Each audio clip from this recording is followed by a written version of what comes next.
Welcome, everyone. We'll just give people a few minutes to find the link and get settled. Feel free to introduce yourselves in the chat if you want to say who you are and why you decided to come to this debate this evening.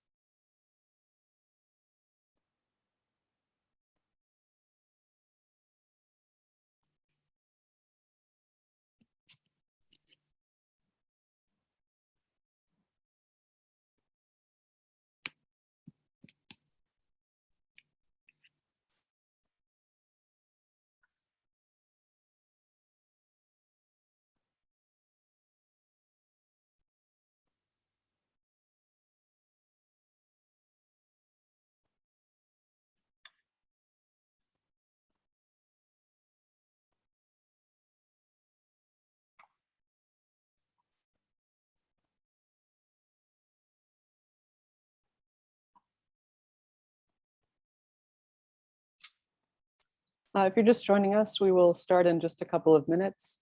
We're giving everyone a chance to get situated. If you would like to introduce yourselves in the chat, say who you are and why you decided to come to this debate this evening, that would be lovely.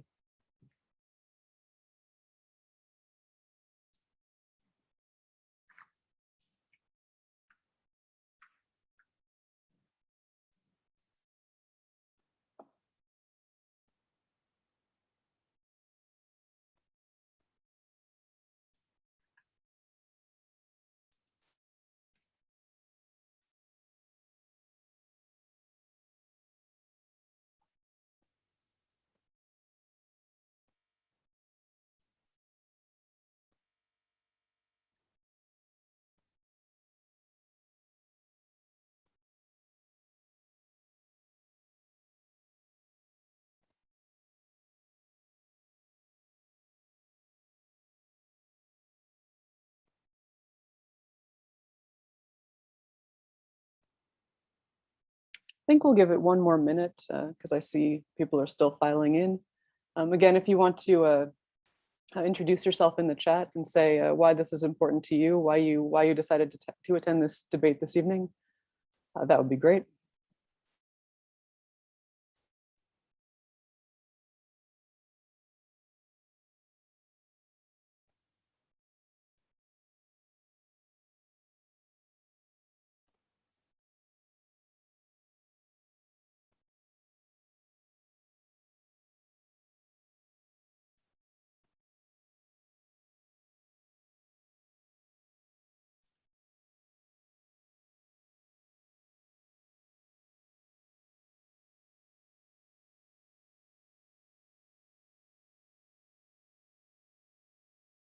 And so we've got several neighborhoods in the riding represented, and people who volunteer with a variety of different environmentally focused organizations. That's lovely. Okay, I think we can get started now. We will begin this evening with a territorial acknowledgement. What we now call the city of Toronto is situated on the traditional territory of many nations, including the Mississaugas of the Credit, the Anishinaabe, the Chippewa, the Haudenosaunee, and the Wendat peoples, and is now home to many diverse First Nations, Inuit, and Métis peoples.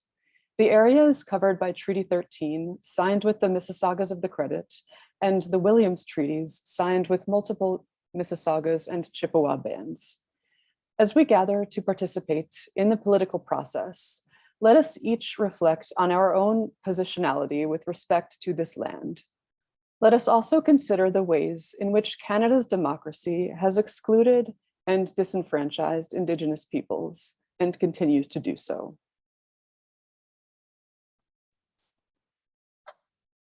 So good evening, everybody, and welcome to the Spadina Fort York debate on the environment. My name is Mary Blake, and I'll be moderating. I'm a doctoral student at Western University, and I have lived in Spadina Fort York for about 2 years now. This debate is part of GreenPAC's 100 Debates on the Environment initiative. In the lead up to Election Day on September 20th, Canadians are gathering in ridings across the country to hear about the actions of our local MP candidates that they intend to take to address the climate emergency and the many other pressing environmental concerns facing us. Before we go any further, I'll go through a few ground rules. During this evening's debate, everybody in attendance is entitled to be free from discrimination, harassment, bullying, adverse treatment, and remarks intended to intimidate or degrade. While we hope that it will be unnecessary, the co-hosts of the event reserve the right to remove any attendee on the basis of their conduct. It is expected that we will all treat each other with dignity and respect. The chat is enabled during this webinar. You'll see people are currently introducing themselves, saying what neighborhood they're from, what organization they're involved with, and why they came here tonight.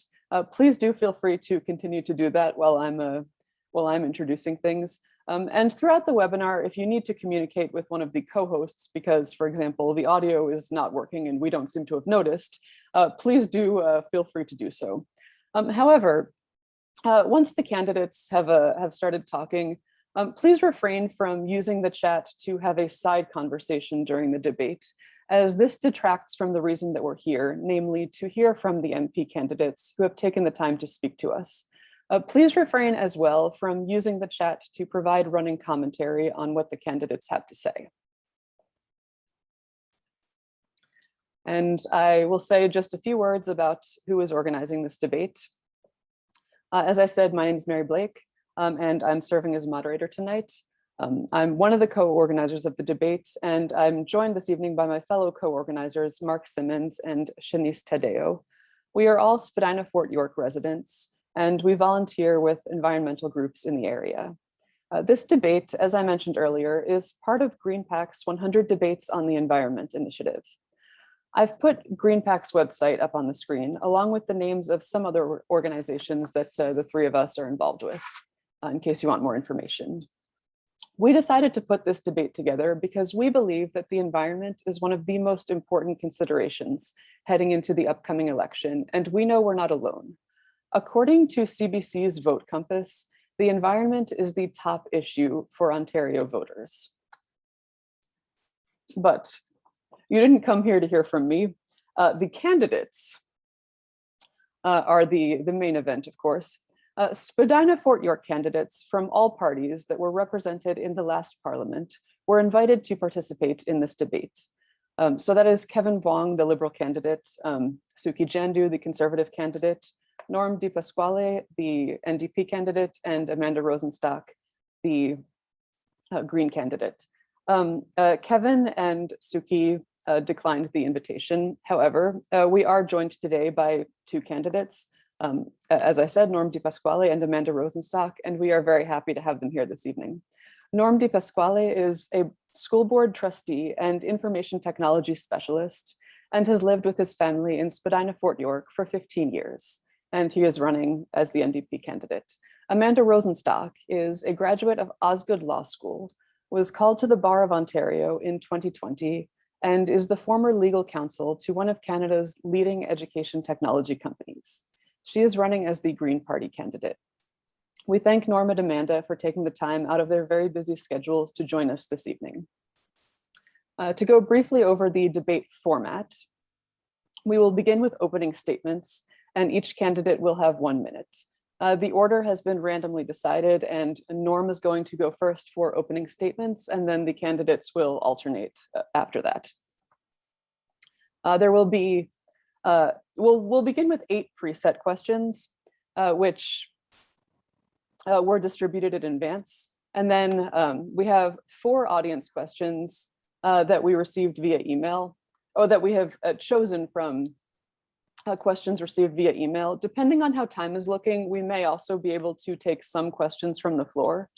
So if you do have questions, you can put them in the Q&A, and we'll see how we're doing on time. Each candidate will have 1.5 minutes to answer each question. In addition, during the debate, each candidate will be entitled to 3 wildcards. which they can use to rebut a statement that has been made or simply to speak for an additional minute. After both candidates have answered each question, I will ask if anybody would like to use a wildcard. We will end with closing statements. Each candidate will have 2 minutes. If a candidate is significantly off topic or is veering toward personal attacks, I do reserve the right to call a point of order and ask them to stop speaking. Likewise, candidates are invited to call a point of order if I go out of order or forget to call on one of them or forget to ask for wildcards or something of the like. As I said, the order has been randomly determined and will mostly be alternating. That was a lot of information, but so for audience members, please enjoy, please listen. And if you do have additional questions, you can put them in the Q&A and we'll see if we have time at the end of the preset questions. So without any further ado, I think, unless, do the candidates have any questions about the format? Okay. Without any further ado, I think we are ready to begin with opening statements. So,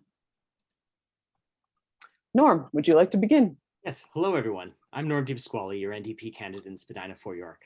Thank you, Green PAC 100 Debates, Amanda Rosenstock of the Green Party, and everyone from Spadina, Fort York who's tuning in tonight. Allow me to introduce myself. I've spent the last 8 years as an advocate and a fighter for a clean, green waterfront for all. I was the chair of No Jets TO, the organization that fought against jets at the island airport and won. As a school board trustee, I'm the trustee rep on the Environment Committee, where we're working in partnership with the City of Toronto to make our schools net zero by 2050. We've also banned plastic water bottles and increased our investments in renewable energy to power our schools. When it comes to climate change, we don't have time. Our forests are burning, affecting air quality across the country. Our water levels are rising and flooding's affecting Spadina, Fort York residents directly. Emissions have been rising steadily year over year under the Liberal government, and our country's emissions have increased more than any other G7 country. I note that the Liberal candidate is not here tonight, which is disappointing. The NDP has set a target of reducing emissions to 50% of 2005 levels. I look forward to explaining how in more detail later. If elected as your next MP of Spadina, Fort York, I'll advocate for you and for our planet. Thank you. Thank you very much. And Amanda? Thank you. Thank you everyone for coming out tonight, and thank you so much to Green PAC for organizing this important debate. My name is Amanda Rosenstock, and I'm running to be your Member of Parliament for the Green Party of Canada here in Spadina, Fort York. I'm a lawyer, and I've primarily served small businesses across the GTA. Greens understand the challenges facing people in Spadina, Fort York, and across the country. Our waterfront communities continue to bear the brunt of climate change, and yet greenhouse gas emissions have risen almost every year since the Liberals took power. The Green Party is the only party committed to halting the expansion of the Trans Mountain Pipeline, ending all fossil fuel subsidies, saying no to new oil and gas exploration, and to a national co-op housing strategy to ensure that people have a more affordable and sustainable way to put a roof over their heads. When you elect me to represent you, I will work hard with my colleagues across party lines to put forward bold and transformative policies that will make life in Spadina, Fort York, and across Canada better for us all. Thank you.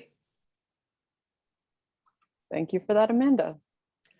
We will now move on to the first question. And so the audience knows, this question is somewhat lengthy, but Shanice has been kind enough to volunteer to copy it into the chat, so it will be there so you can see it. But okay, the first question is, well, it deals with the related global crises of climate, nature, and pandemic prevention. COVID-19 has brought to light the links between the climate crisis, the human impact on nature, and the rise of global pandemics. Like SARS, Ebola, and nearly 3/4 of infectious diseases, scientists generally agree that COVID originated in other animal species and spread to humans in large part because of the pressures on these species brought on by land use changes and unsustainable consumption. These factors are also leading causes of climate change. We are asking 3 yes or no questions that each deal with immediate measures the government can take to address these interlinked crises to protect the health of Canadians as we emerge from the worst of this pandemic. Please keep your answer to 1.5 minutes total. So will you develop a new and credible plan to halt and reverse nature loss, protect species at risk, and meet Canada's commitment to protect at least 30% of land, freshwater, and ocean by 2030? Will you commit to require all sectors to reduce carbon emissions by 60% by 2030 and make it law? And will you push your party's leadership to end all government subsidies for fossil fuels? So Amanda, we'll begin with you. You have a minute and a half. Great, thank you very much. So yes, I and the Green Party of Canada are absolutely committed to protecting a minimum of 30% of our land, freshwater, and ocean by 2030, with that increasing to 50% by 2050, while prioritizing carbon-rich ecosystems. We've also been very resounding in our call for Canada to adopt a 60% emissions reduction target below 2005 levels by 2030. We know that this is the recommendation from the Climate Action Canada Network about what Canada's target needs to be in order to pull its weight as a global player. And additionally, our leadership has been absolutely resounding in our party's commitment to ending all fossil fuel subsidies, because we know that continued fossil fuel subsidies in oil and gas make it less expensive to produce fossil fuels, less expensive to consume them, and so makes it harder for the clean energy sector to compete.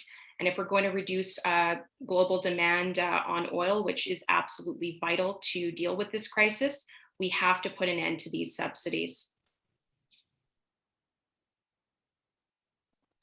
Okay, thank you. And Norm, you have a minute and a half. Thank you, Mary. So the answer to the first question is absolutely yes. Our plan to reverse nature loss is anchored in our commitment to safeguard ecosystems and biodiversity by protecting 30% of our land, freshwater, and oceans by 2030. I support expanding urban national parks like the Rouge and restoring urban biodiversity, like they're doing with Waterfront Toronto, and ensuring that the Species at Risk Act is enforced. The NDP will further protect oceans and our freshwater by reducing emissions from shipping and fishing, expanding marine protected areas, reducing threats to ocean ecosystems, and implementing a national freshwater strategy. We have an ambitious plan that will cut emissions by more than half and meet the 1.5 degree target that scientists say is necessary to prevent catastrophe. I'll also support the creation of a climate accountability office to provide independent oversight of federal climate progress. Under Trudeau, we have the weakest 2030 climate target of any G7 country. So we must do better. And then ending subsidies for fossil fuels, absolutely. This must be done immediately, and then redirect those subsidies to renewable energies, and creating 1 million jobs for people in the oil and gas sector and others to join that renewable energy boom that we're going to need to reach the target of no more than 1.5 degrees. Okay, thank you. And you both did a wonderful job with time, despite the many parts to that question. Does either of you wish to use a wild card at this time? Sure, I'll use my wild card. Okay. Well, one of them. Yes, I just want to point out that the federal NDP claims that it's going to end all fossil fuel subsidies, but it's well documented that fossil fuel subsidies have increased under the NDP out in BC, particularly with their expansion of the LNG sector. The Alberta government is committed to the expansion of the Trans Mountain Pipeline and continues to subsidize coal, oil, and gas. So the question remains, how will the federal NDP reconcile the decisions of its provincial counterparts, because we know that the NDP provincially and federally are under the same umbrella. It's all one party as opposed to other parties. And so, how are you going to stand your ground with your provincial counterparts? Mary, perhaps I'll take a rebuttal on I think that makes sense, yes. Thank you. So the federal MP have been calling out the BC NDP and the Alberta NDP on various decisions they're making around things like Fairy Creek. It's part of an effort, I think, to help to keep those provincial parties accountable, that, the federal NDP can sort of demand and advocate for stronger environmental policies from those provinces. And I thank you for the question. Okay. Moving on to the next question. The next question deals with recovery and jobs. So it's a bit less lengthy. The question is, will you commit to a green and just pandemic recovery? What would you do to address how women and other marginalized groups have been disproportionately affected by both the pandemic and our environmental crises? Thank you, Mary. Should I go first on that one? Yes. Yeah. Okay, great. As a school board trustee, building back with equity has been the most important thing for me as we come out of COVID-19. As I've been making decisions there, I've always been thinking about who are we leaving behind and how can we bring them along with us. So committing to a green and just pandemic recovery, absolutely. Environmental and economic justice have to go hand in hand. I'm committed to a pandemic recovery that prioritizes both, prioritizing the need of workers, addressing inequities at home, and upholding Indigenous rights. The second part of the question, what would you do to address how women and marginalized groups have been disproportionately affected? It's undeniable that the effects of climate change and pollution are disproportionately put on marginalized communities, the same way that COVID-19 affected those communities disproportionately. As a New Democrat, I'd fight to ensure that climate investments also reduce inequality, honoring Indigenous rights and supporting communities that have been left behind by liberal and conservative governments. New Democrats will also create an Office of Environmental Justice to address the impacts of pollution and loss of biodiversity on low-income, racialized, and other marginalized communities. We're committed to collecting race-based data on outcomes like health and employment and policing to ensure that we're improving outcomes for racialized people through data-driven policies. I think we saw through Toronto Public Health, collecting race-based data helped us to respond better to the COVID-19 pandemic, and I'm a firm believer in collecting that data. Okay, thank you for that, Norm. And Amanda, you have a minute and a half. Yes, thanks so much. Yes, so, the Greens have been advocating for a guaranteed livable income since 1983. We are absolutely unwavering in this commitment. We know that the climate crisis is going to disproportionately impact marginalized and vulnerable groups. And so we need to tackle the issue of poverty at its root. We need to bring in a guaranteed livable income that will provide a minimum floor that no Canadian will fall below. As well, when we're, addressing the issue of the housing crisis, which also disproportionately impacts those who are on low incomes and vulnerable groups, we need to ensure that, the affordable units that we're building are resilient to the effects of climate change. Because these groups, they're the least likely to have access to, air conditioning units, for example. They're least likely to live in areas where they have access to, vibrant and healthy green spaces. So we need to make sure that our municipalities are well resourced in order to provide the kind of housing that is going to mitigate against the impacts of climate change, through retrofits, through expansions to green space. That's very much our approach. Thank you. You've both brought up some extremely important points there. So does either of you wish to use a wild card following this question? Okay, in that case, let's move on to the next question, which deals with toxics. The Canadian Environmental Protection Act is our overarching law to protect the health and environment of Canadians. The Act has not been significantly amended since 1999, despite major changes in our understanding of toxic substances in our environment. A recent bill introduced in the last Parliament did not make it past first reading. Will you support getting this bill reintroduced, strengthened, and made a top legislative priority? So Amanda, you can go first this time. You have a minute and a half. Yes, absolutely. Greens are, unwaveringly committed to reintroducing legislation to end the use of single-use plastics by the end of the year. We also want to expand the list of banned plastics to include more long-lasting, persistent plastics like polystyrene.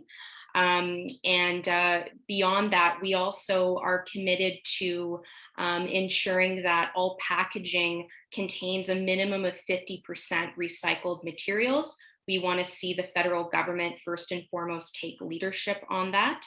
As well, we want to set a standard for the attainment of reusable beverage containers as well, with leadership from the federal government. But one thing when I was looking at the original legislation that unfortunately died on the ordered paper, one of the things that I noted is that there wasn't an accounting of bioplastics and the new innovations that exist around plastics alternatives, to food handling items, utensils, a whole variety of uses that are fully compostable and fully biodegradable. And any new legislation, I think, should absolutely take those innovations into account. They're absolutely part and parcel of helping us in the fight against pollution and climate change. Okay, thank you. And Norm, you have a minute and a half. Thank you, Mary. The NDP is committed to expanding environmental protections, including enshrining the right to a healthy environment in a Canadian Environmental Bill of Rights. We will ensure all Canadians are guaranteed clean water, land, and air through that Bill of Rights. New Democrat MPs will strengthen the Canadian Environmental Protections Act, improving on Bill C-28 to better protect Canadians from toxic substances. We'll also toughen the federal environmental impact assessment process for new coal mines and mine expansions. As chair of No Jets TO, we were a little bit scared of the federal EA because we felt like it was more of a rubber stamp than anything, and it certainly needs to get much tougher when looking at things that will take us backwards with respect to climate change. Finally, to reduce waste in our landfills and communities, we'll immediately ban single-use plastics while protecting workers in this sector by supporting a transition of these production facilities to new products. We'll also hold companies responsible for the entire life cycle of their plastic products and packaging, help municipalities to improve their waste management and recycling systems, and support improved standards for what products can be labeled as recyclable, so they're actually recyclable. And new legislation will also ban the export of plastic waste and help reduce electronic waste by removing unnecessary restrictions, preventing people from actually repairing their devices.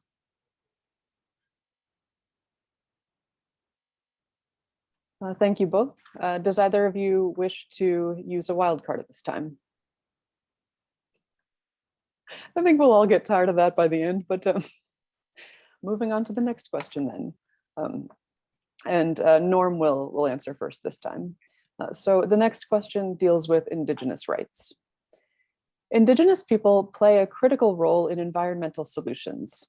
Will you implement the United Nations Declaration on the Rights of Indigenous Peoples and calls to action in the Truth and Reconciliation Commission? Will you invest in Indigenous-led land use planning and the establishment of Indigenous protected and conserved areas? So Norm, we'll start with you. So the answer is absolutely. The NDP is fully committed to the implementation of the UN DRIP, as well as the 94 calls to action of the Truth and Reconciliation Commission. I think it's a travesty that there's still 20 calls to action that haven't even started, and our progress has just not moved fast enough. With respect to Indigenous land use planning, Indigenous peoples are best suited to protect their cultural and ecological diversity through control of their territory. I support upholding Indigenous rights to protect lands, waterways, and biodiversity through working with Indigenous governments.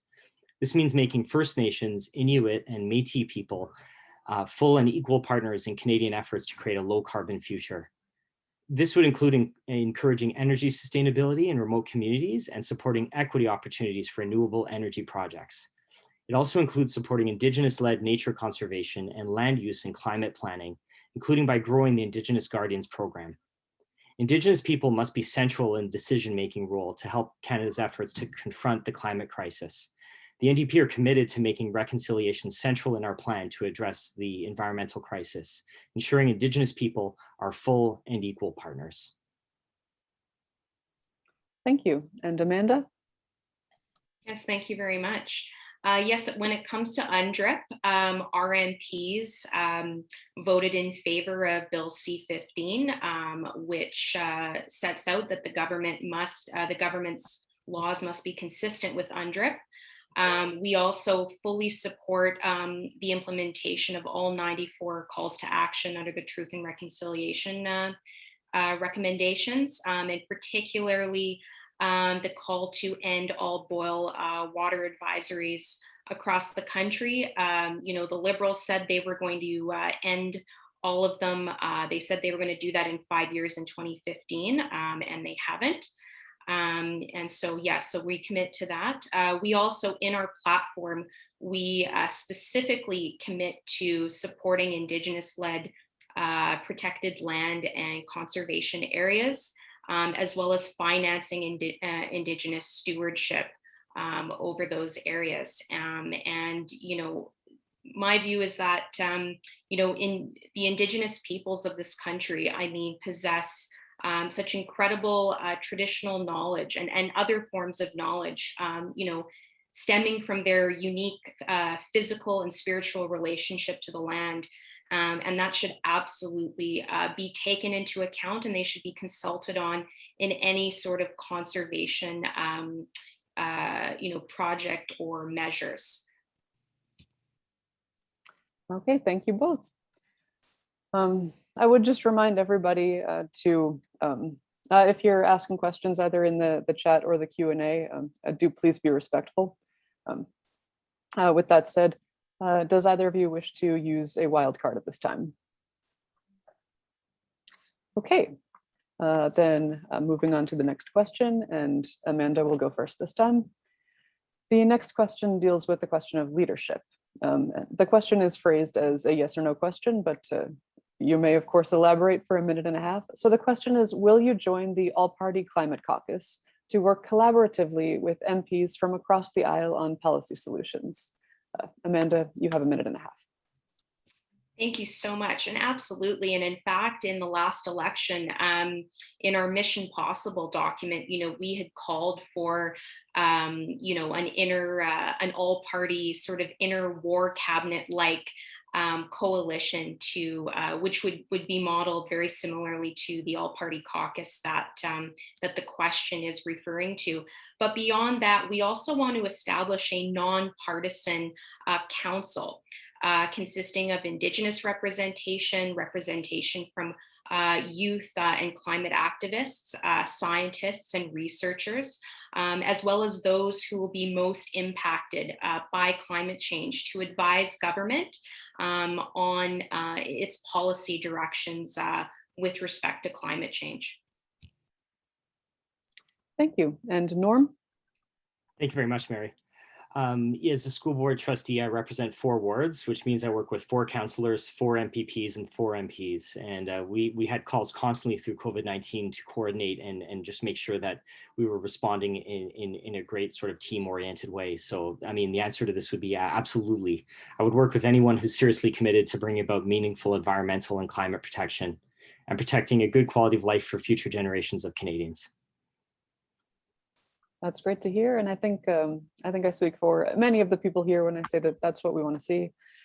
We want to see as many of our elected representatives as possible working together to solve these most pressing questions of our time. So the next question, oh, no. Does either of you wish to use a wild card? Okay. The next question deals with pricing carbon, and Norm will respond first this time. So, carbon pricing is an important tool in enabling the many changes required for Canada to meet our greenhouse gas emissions reduction targets, or to meet more ambitious targets. In provinces that do not already have their own carbon pricing systems that meet certain minimum standards, Canada currently prices carbon in 2 ways. 1, a per ton fee on carbon emissions that is generally payable by fuel producers or distributors, with revenue returned to Canadians through the Climate Action Incentive Payment, and 2, the output-based pricing system designed to protect emissions-intensive, trade-exposed industries.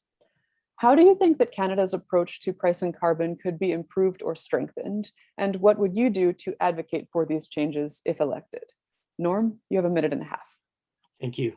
If we're going to meet our climate change targets, I don't think there can be any loopholes to the carbon pricing that we set for companies that are out there. One of the things that I think is going to have to go is the output-based pricing system for those large polluters. The NDP is committed to dealing with that, as well as ensuring that corporations don't have any other loopholes that they can find, or purchasing carbon offsets. I think this is another idea that kind of has to go if we're going to be honest and serious about tackling climate change in this country. Okay, and Amanda? Yes, thank you very much for the question. So Greens are committed to accelerating the increase in the carbon tax, not by $15 a year like the Liberals are proposing. We want to increase it starting in 2022 by $25 a year, going up to $250 a ton by 2030. As well, we want to bring in a carbon border adjustment so that Canadian industries who are paying the carbon price are not put at a disadvantage by imports coming from countries where they do not have a carbon pricing scheme. And as well, there's a very interesting report that came out of the University of Calgary showing that even under our current pricing scheme, certain provinces still have an issue with the extent of coverage of unpriced emissions, even with the federal backstop. So we do need to work with our provincial partners to see how we can increase the coverage of the types of emissions that are priced. For example, in Saskatchewan, about 40% of their emissions still don't have a price on carbon. So we absolutely need to address that. Great, and I must say I'm proud of both of you. Carbon pricing is not always an easy topic to talk about. I volunteer with Citizens Climate Lobby, so it's near and dear to my heart. But it makes me happy to hear words like carbon border adjustments being part of our conversation now, because they need to be. And 5 or 6 years ago, it really didn't seem like we were ever going to get here. So this is great to see. Does either of you wish to use a wild card at this time? Okay, Amanda, you have a minute. Yes. Norm, I know that the NDP's position is to dismantle the existing output-based pricing system. But the question I have for the NDP is you also say that you are going to protect jobs. So if you dismantle that system, how will you ensure that you protect jobs for workers along the way? So as we end subsidies to oil and gas and work to transition away from the oil and gas industry to renewable energy industry, we're going to refocus those subsidies towards, towards organizations that are willing to move forward with renewable energy and bring the workers from oil and gas along to make sure that, they're retrained in a renewable energy industry. So it's really about focusing the subsidies where we need to go to meet our climate change targets. Such an important conversation. Thank you both. Continuing on to the next question, and Amanda will answer first. This relates to the Fossil Fuel Non-Proliferation Treaty.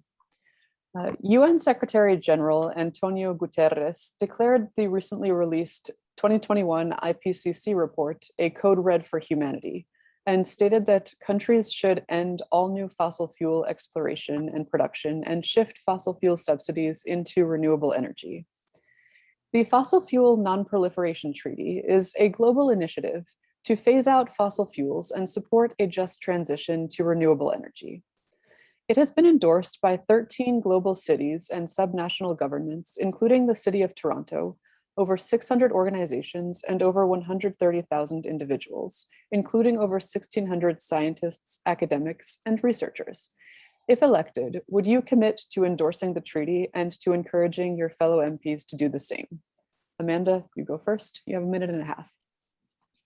Well, thank you very much. And I have endorsed the treaty as an individual. I think it's absolutely essential that Canada works with its international partners to reduce global emissions through the diversion of subsidies to the fossil fuel industries. Particularly, and it's even it's more important for us to really clean up our act at home first. We should be looking to our own backyard in order to set an example and to be leaders. And that starts with taking aggressive action like a 60% target below 2005 levels by 2030. If we want countries like India and China, where we've seen emissions increase over recent decades, if we want them to take us credibly and to work with us to reduce emissions, we absolutely have to show leadership at home first and foremost. Thank you for that. Norm, you have a minute and a half. Thank you, Mary. Yeah, Canada certainly, unfortunately, sort of punches above their weight when it comes to emissions. We, as you compare us to other countries, we are certainly, generally speaking, higher, and that has to change. When I think about non-proliferation, it's interesting to think about the comparison to, say, nuclear or something, and this is calling things like coal, oil, and gas, kind of putting them on the same level as dangerous things for our planet. And I do know when Ontario phased out coal generation stations that our air got cleaner. I mean, there weren't smog days in Toronto, so I see that it works. Yeah, the NDP are absolutely committed to ending oil and gas subsidies and redirecting those subsidies to renewable energy and making sure that we bring the workers along, that, up to 1 million workers or, maybe more working on renewable energy. So most definitely, absolutely, that, certainly sign on to that. Okay. And does anyone wish to use a wild card in response to that question? Okay, let's keep going then. Norm, you'll answer the next question first. And the next question deals with livable cities and housing costs, two issues that I think are very near and dear to our hearts here. So in a September 2nd piece in the Globe and Mail titled "An Overlooked Climate Strategy, Denser Cities," architecture critic Alex Botsakovich highlighted the role that dense, livable, walkable cities can play in reducing Canada's greenhouse gas emissions.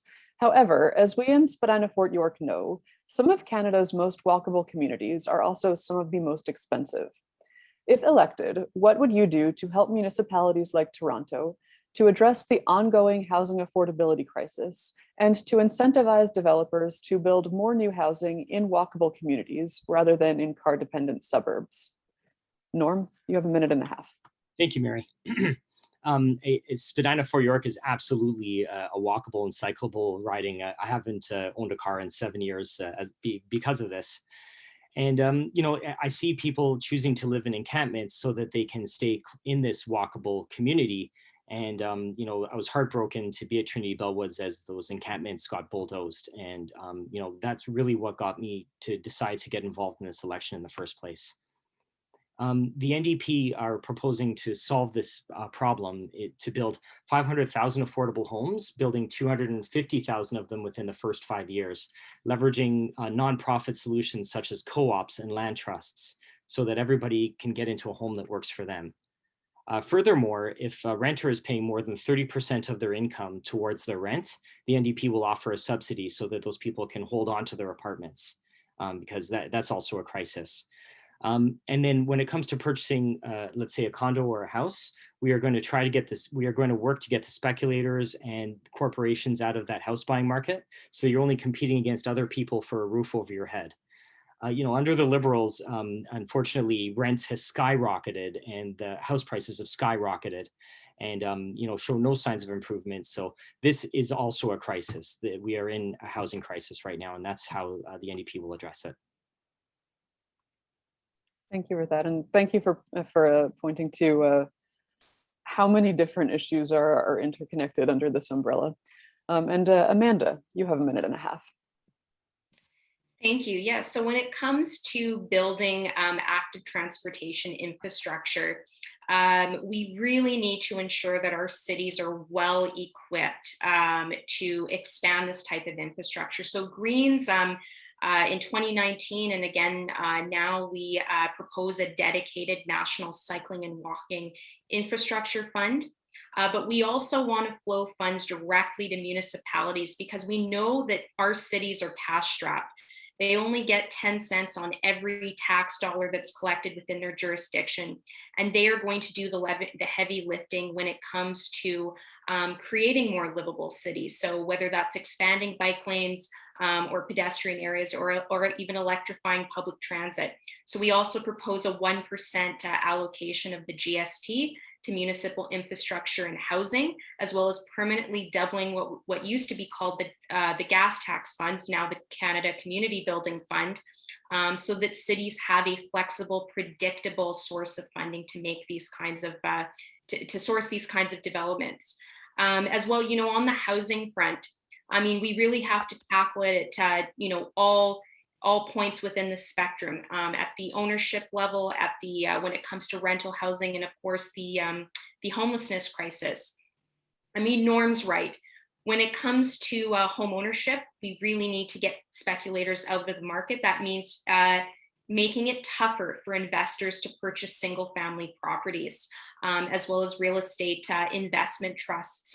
We need to remove some of the tax advantages that they get. When it comes to increasing affordable rental housing, one thing I'm particularly proud of as a Green is that we are calling for a national co-op housing strategy. We know that co-ops are one of the best ways of keeping rents affordable and housing development sustainable over the long term. When it comes to our homelessness crisis, we absolutely, the key to ending chronic homelessness is supportive housing. Those units will be built by cities, but the operating costs, so the wraparound supports that are included in supportive housing, like access to mental health and addictions specialists, harm reduction specialists, social workers, you name it, those operating costs typically come from the province. But when provinces aren't pulling their weight, such as is the case right now with the in the city of Toronto, that's why we need to ensure that a significant and reliable and flexible funding mechanism goes directly from the federal government to cities to get these critical projects built. We just can't sit on our laurels and say, well, too bad, so sad, the province isn't building them. We know our municipalities are cash-strapped, so let's boost their funding, just like the Federation of Canadian Municipalities has been calling for so long. Okay, thank you for that. Amanda, I did let you talk a bit extra. So Norm, if you want to play through the whistle on a subsequent question to even things out, feel free. But some very important things that both of you brought up. So the next question does tie in quite nicely to the previous question. Oh, and we're moving on now, by the way, to a few questions that we had received via email from members of the audience. And again, if you do have any, if you have any more questions, you can put them in the Q&A, and we may be able to get to them. But so we'll start now with a few questions that were sent via email. And again, this first one does it follows up nicely on the previous question. So Amanda, you'll go first this time. The question is, what are your policies on active transportation, such as walking, cycling, and the like, and on transit? So you have a minute and a half. Yes, thank you. So as I just mentioned, Greens are proposing a national cycling and walking infrastructure fund. And as well, once current transit funding expires, we want to bring in a dedicated public transit fund, which has been also called for mayors across the country. That would be about $3.4 billion annually. And I had also mentioned, again, when it comes to infrastructure for active transportation and public transit, that work is done by our municipalities. And so we need to ensure that municipalities are well resourced to get those projects done. And that's why we propose allocating 1% of the GST to municipal infrastructure and housing, as well as permanently doubling the Canada Community Building Fund, which was previously called the Gas Tax Fund. Municipalities have identified this as being one of the most flexible and reliable direct sources of funding from the federal government, and it allows them to plan long term. Thank you. And Norm, you have a minute and a half. Thanks, Mary. So I was actually over at the Distillery District the other day with Jagmeet Singh when he announced a doubling of the federal transit infrastructure fund from 2.2 billion to 4.4 billion. I think that's important to get really key projects like the Waterfront East LRT built, because a study of that LRT line showed that it would take 44% of the cars that are currently there off the grid, which is exactly what we need to aim to accomplish with public transit. The NDP have also committed to zero emission buses and electrifying transit and other municipal fleets by 2030. We'll also work with provinces and municipalities who identify as a priority, making transit fare free or reduced to ease commutes, affecting generally the most marginalized there. We'll also develop a public intercity bus system to replace the unfortunate loss of the Greyhound bus system, as well as restoring the Ontario Northlander, which I certainly love to ride up to Muskoka. It's a lovely little train. We'll promote smart community planning and active transportation like walking and cycling. I think these are critical initiatives, especially in our cities, to get cars off the road. And it will increase the National Active Transportation Fund to make bike lanes an easy decision for municipal governments. We'll double transportation funding as well. Thank you. Okay, thank you. Does either of you wish to use a wild card on that question? Yes, I'll just expand. So, Greens are also committed to expanding Via Rail's network to an integrated train and bus system as well as we are calling for a ban on new sales of gas-powered passenger vehicles by 2030. We know the Liberals have put industry on notice, whatever that means, but we want to see real legislation brought in to end those sales. As well as, we're proposing a rebate program, so people can trade in their gas-powered vehicle for a zero-emissions vehicle. We've seen that done in other jurisdictions as well. And we absolutely have to convert our passenger vehicle fleet to zero emissions, because we know that the transportation sector is the second greatest contributor to greenhouse gas emissions, not only in Canada, but in Toronto as well.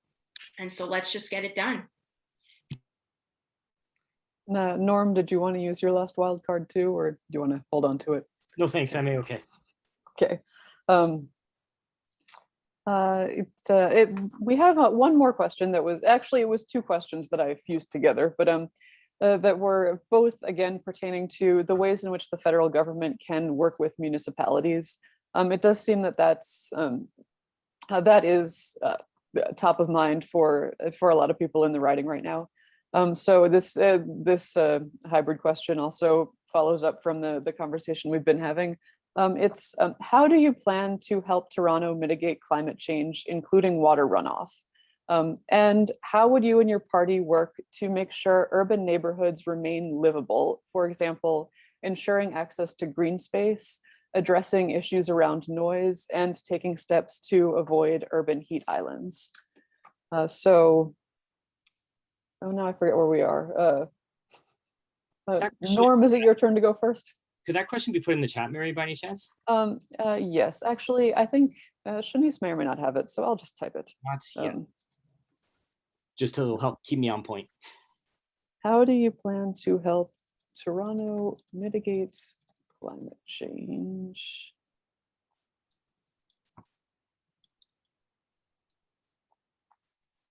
There's the first half of it, and the second half is, how would you and your party work to make sure urban neighborhoods remain livable? For example, ensuring access to green space, addressing issues around noise, and taking steps to avoid urban heat islands. So again, this is about helping municipalities, but it's more about helping municipalities with the effects of climate change. Yeah, absolutely. So, I mean, I think for me, a big key here is supporting the excellent work that Waterfront Toronto is doing in making our waterfront a champion of climate change adaptation and mitigation. So some of the work that Waterfront Toronto is doing is they're renaturalizing the mouth of the Don River to prevent flooding on the Don Valley Parkway, which we see when, unfortunately, we get too much rainfall, as well as a new community they plan to build in an area called the Portlands. Part of the Portlands is Villiers Island, and Villiers Island is actually going to be a climate positive project. So it's actually going to, not only be net zero, but actually go beyond that. So I think the work that they are doing there, and being that they're kind of near the water, it's important work. And then they also actually have some great stormwater solutions, such as Sherburne Park, which kind of acts as a stormwater runoff buffer. So, supporting their excellent work, I think makes a big difference. And we also would support and help to fund an urban park strategy and grow our excellent sort of large urban parks like the Rouge Park and parks like that Toronto, we unfortunately, we are starving for parks here in Spadina, Fort York. So we need assistance, looking at things like Rail Deck Park and any other kind of parkland that we can expand, because we have a serious park deficit here in Spadina, Fort York. Addressing issues around noise, there may be some regulations that we can look at there. We're unfortunately, there's a lot of construction noise and noise from motorcycles, loud cars. It's a challenge in the city. And urban heat islands, we absolutely, as we go to marginalized communities, you'll always notice that there are less trees, and that is something we must immediately correct. There's just no excuse for that. Thank you. Thank you. And Amanda, you have a minute and a half. Thank you very much. So when it comes to mitigating climate change, absolutely. When it comes to upgrading our stormwater management system, that's something that, again, we need to make sure that municipalities are well financed to achieve.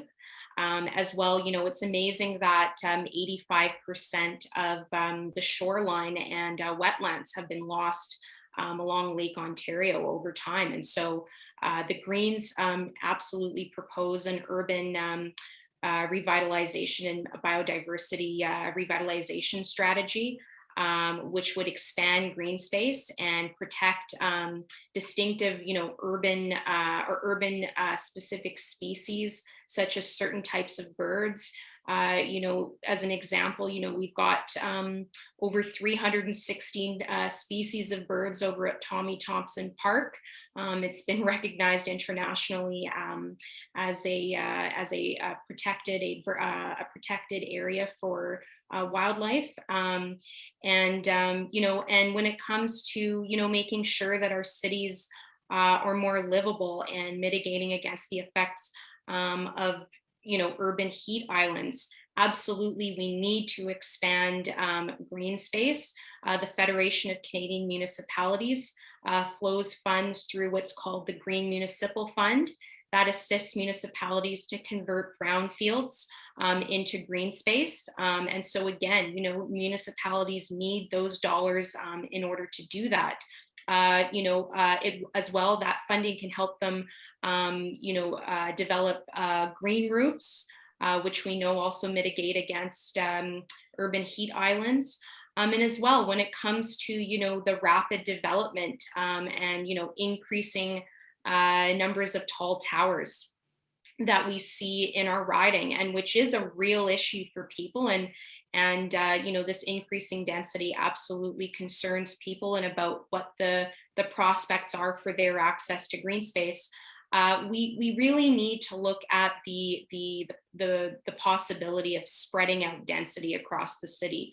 It's my view that I don't think the downtown core should be bearing the brunt, or take the only responsibility for increasing density. We have, a large swath of land in the Yellow Belt where we can build missing middle housing and spread out density that way without encroaching upon our green belt. Thank you. I did let you go over time again. So Norm, would you like to elaborate? Other than agreeing with many points I just heard, no, I don't need to elaborate. Okay. I want to keep things fair. Thank you. It's always hard when you're talking about such important things. Okay, I'm going to turn for a moment to the Q&A, which you should be able to see as well. So we have a question here that's about accountability. So the question is, Canada has missed every single climate target in history. Norm, can you elaborate more about the Climate Accountability Office the NDP is proposing, and what kind of penalties or incentives would ensure we meet the goals? Same question for Amanda. Is there a way to guarantee Canada can meet its climate goals? Amanda, I think it's your turn to go first. Absolutely. So, of course, I would say electing the same old parties that are taking us down the same old path, I think is the wrong approach if we really want Canada to meet its targets.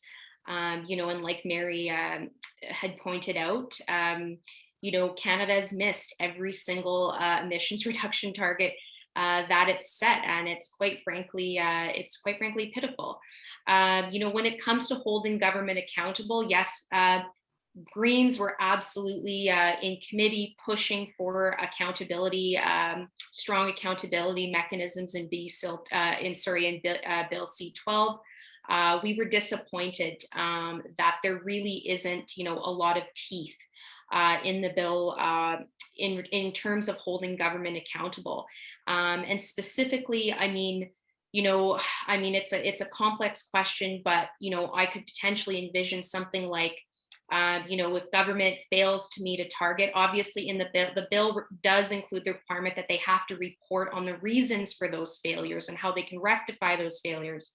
However, in terms of implementing some sort of monetary penalty, perhaps, we should include a requirement that government needs to increase spending. If it fails to meet a target, it has to increase spending, and flow that funding again directly to municipalities specifically towards climate adaptation and mitigation measures. And so that's that's where I see things on that front. Okay, thank you, Amanda. And Norm. Yeah, so C-12, as Amanda had mentioned, it was a step in the right direction, but it was not the bill the New Democrats would have written. We did manage to get some accountability targets in there, but it's just not strong enough. With respect to the Climate Accountability Office, the point of it is to provide independent oversight of federal climate progress, to engage the public and make recommendations on how to achieve our goals. So there's no, I don't know, from that reading, I'm not necessarily hearing teeth in there, but the fact that there's an office that is focused on that, I'm sure will kind of help along the goal. I don't know if you want me to address the second question as well, Mary, around fiscal tools. Why don't we'll do that one next. Okay, sounds great. Did you have any more to say about the climate accountability question?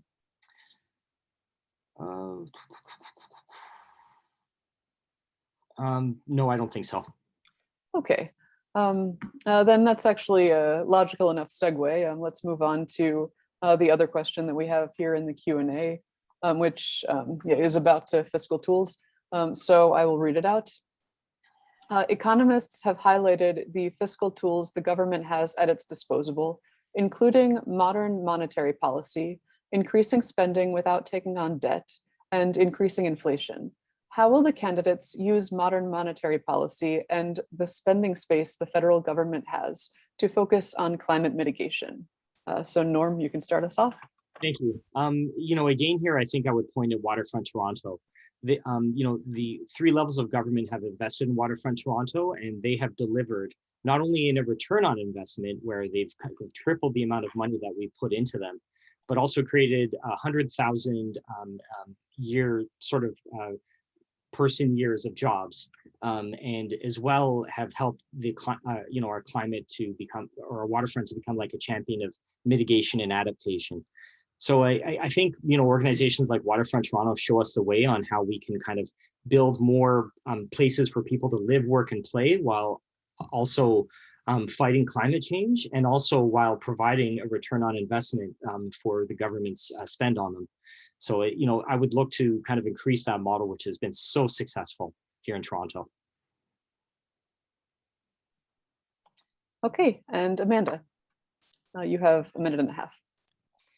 Thank you. So yeah, so in terms of, funding the fight against climate change, Greens have been proposing to bring back the corporate tax rate on large corporations, not small, back up to 21%, where it was, pre-Harper, and that would bring us in line with the corporate tax rate in the United States. I'll just note the NDP only wants to bring it up to 18%. As well, we would bring in a financial transaction tax of 0.5%, in line with what France has implemented since 2012. And, we have, we've got corporate subsidies that have been found to be ineffective. We can redirect some of that money, especially subsidies in the oil and gas sector, and cancel the Trans Mountain pipeline expansion, which would save us billions of dollars, and we'd be able to reinvest that into the well-being of our society, in the just transition, and in funding the climate change mitigation and adaptation programs and services that municipalities and provinces need. Thank you. Norm, did you wish to use a wild card? You know what? I might as well. Okay. This way I can say I used a wild card. So some of the policy that we have is to introduce a wealth tax on those making more than $10 million a year. So this would be a 1% wealth tax for those people. Let's see. And yeah, let's see. Yeah, we also plan to go after corporations like kind of Amazon and those who really profited heavily during this pandemic, and ensure that they're paying back their fair share. I think that's important. And as well, any funding that a company got, regarding kind of COVID-19, if they paid bonuses, like, if large corporations paid bonuses to their CEOs and things and kind of use that money, we're going to claw that money back. So those are some levers that we plan to use. Okay. I saw a question that was asked in the chat earlier that was specifically directed at Amanda. So maybe I'll paraphrase that question, and then I'll ask an analogous question specifically to Norm. So there was a question I saw earlier about there have been some internal challenges in the Green Party lately. Amanda, why do you think that people should vote for the Green Party anyway? If you want to speak to that for a minute and a half, go ahead. Well, one of the reasons I'm a Green, look, I was a Liberal voter for most of my life. I voted for the NDP once as well, but I came to my senses and I realized that the Greens, that the Liberals will just continually break their promises. I don't think that the NDP's policies when it comes to climate change, frankly, are stringent enough. And I know that Greens will keep their word. They've been advocating for the same policies for decades, like guaranteed livable income, like an end to fossil fuel subsidies. They've had the most rigorous target when it comes to greenhouse gas emissions reductions. But with respect to the internal strife that people have witnessed, look, all political parties in Canada have gone through some kind of turmoil at one point in time. Look, we've just elected a new slate of federal councillors who we're confident are going to embrace the new vision of the Green Party. Like my friend Adrian Curry, who's the candidate in Davenport, likes to say, this ain't your grandma's Green Party. This is a new Green Party with a new vision. We've run the most diverse slate of candidates. Over 70% of our candidates are equity-seeking candidates. So, Annamie Paul has really helped to raise the profile of the Green Party, to diversify the party, and bring new voices to the fore that Canada so desperately needs, because we absolutely do need to include as many diverse voices as we possibly can in order to really tackle climate change and address it in a way that's going to meaningfully impact positively on those who will be most affected by it. Okay, well, thank you so much for speaking to that. So Norm, I guess I'll give you an analogous question. The classic reason that people sometimes give not to vote NDP is the fear of vote splitting, or the idea that the Liberals are a safer non-conservative vote, either because of vote splitting within an individual riding or because of seat allocation in the House. So I was wondering if you could speak to, given that criticism that people often make of the NDP, why you feel that voters should vote NDP anyway, and since this is an environmental debate, if you could focus on your party's environmental policies. So you have a minute and a half. Yeah, so I mean, voting Liberal, we can look at their record over the past 6 years where emissions have risen every year. They're being outflanked by Joe Biden in the USA. We're the only G7, in terms of G7 performance, our emission performance is the worst.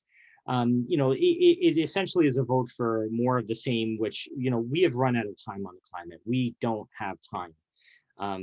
This is a time to be bold, to vote for the planet, not vote for kind of more of the same, fairly poor environmental performance. Like, this is in a sense kind of a report card moment where we look at the sort of performance over the past 6 years and on the climate is frankly not good.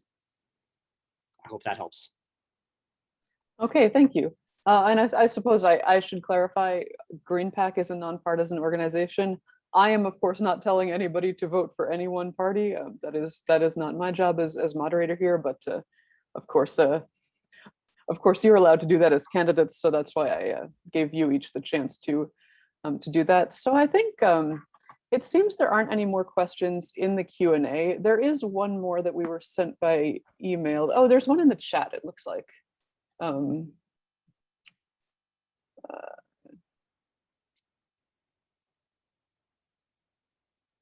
Okay, I have not read this question, but I'll just go for it. Why not? Okay, so there's a question in the chat. And Norm, I guess you'll go first. Sure. So Norm and Amanda, I'm sure you are both aware that the government of Canada consistently did not meet our commitments to reduce greenhouse gas emissions over the years. Canada's greenhouse gas emissions have only begun to level off rather than decrease significantly from 2005. We understand the difficulties with committing funding to climate change initiatives, as there are many other priorities. However, climate change is voters' #1 issue, according to CBC's Vote Compass. As two parties who did not form government, can both of you go over the breakdown of how all your party's proposed climate change initiatives can be financially feasible? Okay, that's a big question, but in a minute and a half, if you want to speak to the financial feasibility question, I think that would be useful for us to hear. So Norm, if you want to speak to that. Sure. I mean, hugely helpful to the financial feasibility of our plan is ending oil and gas subsidies. Like, that's $18 billion that can be redirected to renewable energy, retraining workers from oil and gas to, the renewable energy market. Between that and the wealth tax and going after corporations who have not paid their fair share, we have quite a few levers that are available to us to, reach those climate change targets that we have. We look forward to an actual kind of, a budgeting that we can share with the public through the parliamentary budget officer when they finish that analysis, which should be coming soon because our plan's been out for a while. But internally, those are our plans. Really, it's time to make the shift from oil and gas over to renewable, and that comes with the subsidies and funding and other things as well. Okay, thank you. And Amanda, did you want to speak to that? Again, the question is in the chat if you need a refresher about what it was. Yes, it's from Grace, and hi Grace, we used to work together, Grace and I, so thanks for the question. So I had, I had mentioned earlier how we are, the Greens are proposing to pay for our ambitious plan, and not only ambitious, but desperately needed.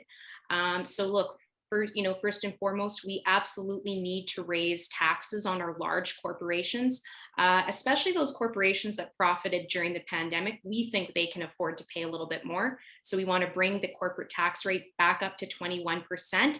That would put us in line with the corporate tax rate in the United States. Our corporate tax rate, by the way, is currently, for large corps, is currently 15%. As well, we want to introduce a financial transaction tax of 0.5%. France has had one since 2012, so we can look to them as a model of how we would introduce that in Canada. As well as we would cancel the Trans Mountain Pipeline expansion, save ourselves at minimum $12 billion. And redirect that, into investments in clean energy and renewable energy, which we know for every dollar that's invested, it creates more jobs than a dollar invested in the oil and gas sector. And that, of course, that would stimulate economic activity and growth. And as well, yes, we would cancel fossil fuel subsidies, and that money can be reinvested into free post-secondary education. Just an example, not only climate adaptation and mitigation measures, but our annual expenditure on fossil fuel subsidies can fund over 250,000 students post-secondary tuition on an annual basis. So, it's a no-brainer. Thank you. I think what might make sense now is there are two more questions in the Q&A. I think we have time to get to them. And then there was one more audience question that was sent in that I think would be good to end with. And then we'll do closing statements. So I think 3 more questions and then closing statements. I know that's already more questions. You've already answered more questions than we had originally said. But since we do have a bit of time, are you both okay to do 3 more questions and then closing statements, and then we can wrap things up? Okay, sure. Okay. So we'll start with this question from Ben Brown in the chat. Amanda, you'll go first this time. Is there any plan to introduce renewable energy generation, or at least a display of renewables in the Spadina Fort York riding? For example, the wind turbine at the exhibition place. A proudly displayed solar array could drive conversation. That's very interesting. So you have a minute and a half. Yes, thanks so much, Ben. You know what? I'm not sure about what the plans are specifically with respect to renewable energy generation. I mean, I know that there are so many different examples of projects across the country that we can point to. There was even a First Nations community that I had read about recently in Alberta that had converted 25% of their energy to renewable. They were building with other levels of government, they were building a solar farm, on their territory. Even the town of Raymond, Alberta relies on 100% solar powered municipal infrastructure. There's lots of different examples we can point to and use that to inform our own plans here at home. Okay, thank you. And Norm. Ben, I must say I really like that question. Every time we pass by the exhibition, my son would point up and say, "It's the wind turbine." So this really does touch my heart, and I think it's actually it's quite visible there, and many people are seeing it, and it's probably helpful for people to picture these renewable energies like physically to help drive people towards renewable energy. We are installing solar panels at many of our schools, and people are seeing them there as they pick up and drop off their kids. But that wind turbine has had an effect. Everybody knows that wind turbine at Exhibition Place. So I think it's a good thought, Ben. Okay, great.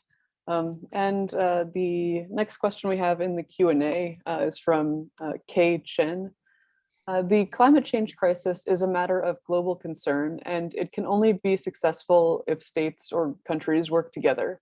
Unfortunately, foreign policy hasn't been a focus of this election.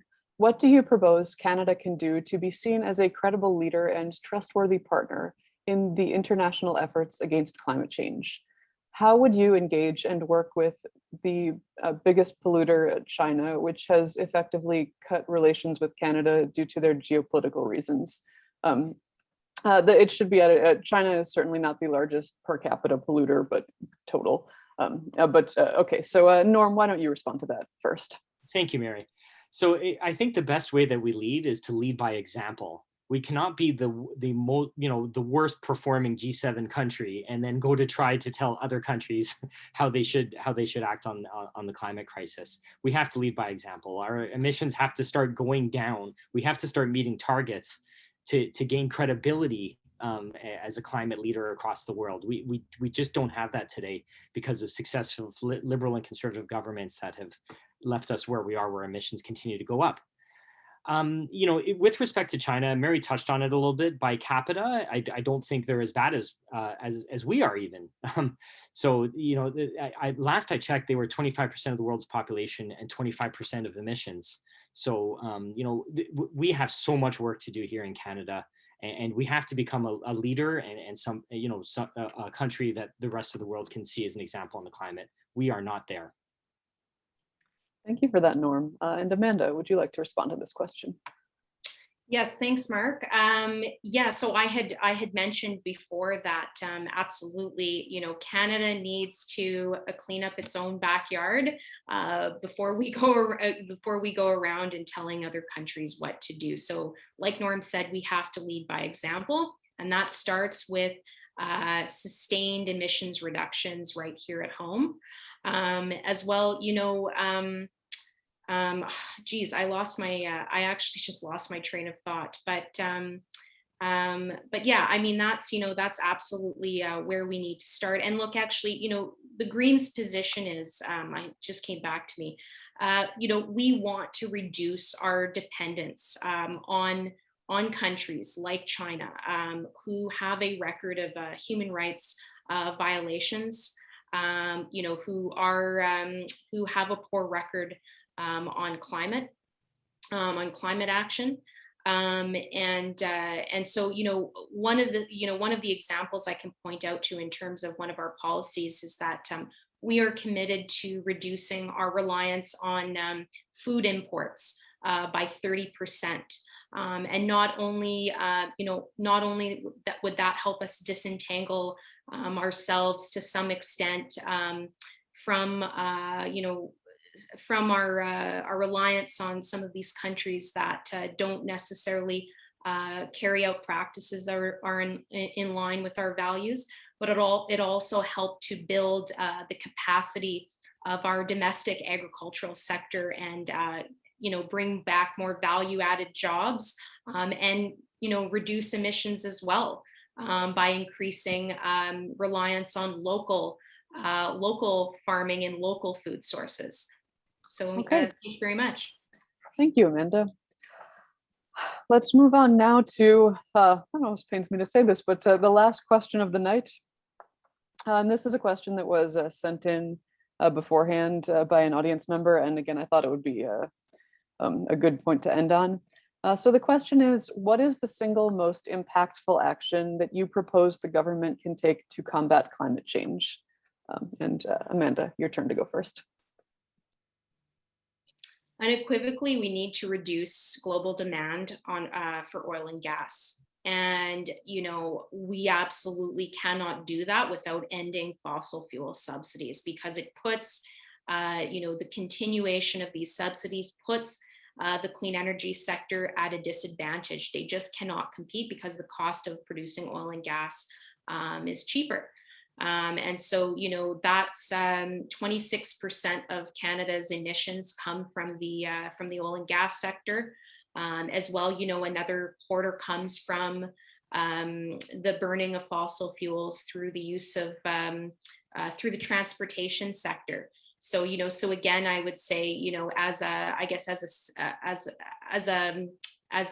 complementary focus, we really need to get gas-powered vehicles, passenger vehicles at the very minimum off the roads as much as we can in order to get to net zero by 2050. Okay, and Norm, would you like to respond? Sure, thanks, Mary. We absolutely need to shift from oil and gas to renewable energy. The world is on track to produce more than twice as much coal, oil, and gas by 2030.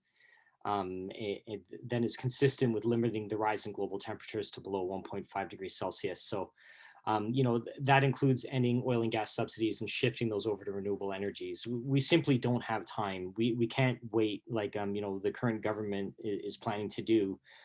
We have to get moving on this now if we want to make some sort of a dent by 2030. So, that does mean shifting to, electric buses and electrifying our transit as much as possible, getting out of cars as much as possible and using active transportation as much as possible. I mean, electric vehicles are better than regular vehicles, but it still takes a lot of energy to produce these cars.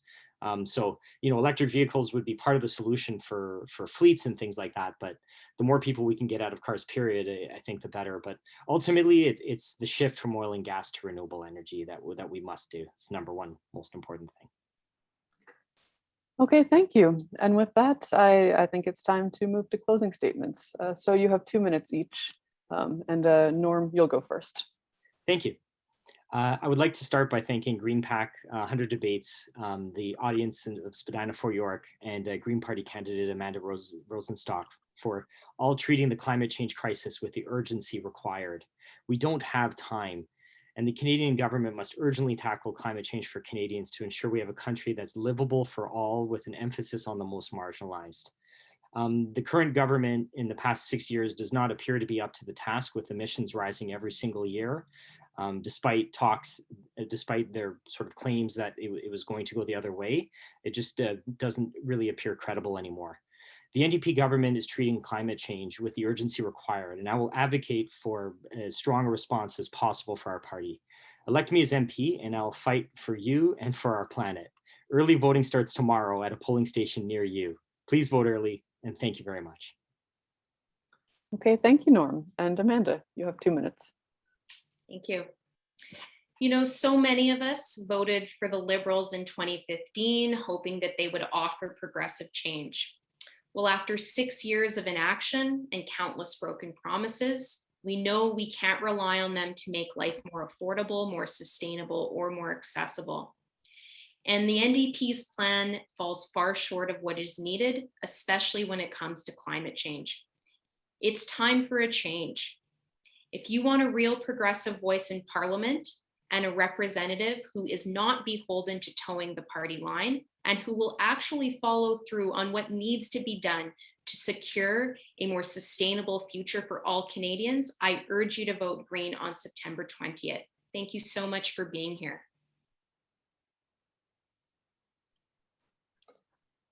And that brings us to the end of this evening's debate. So I would once again like to thank the candidates for taking the time to join us.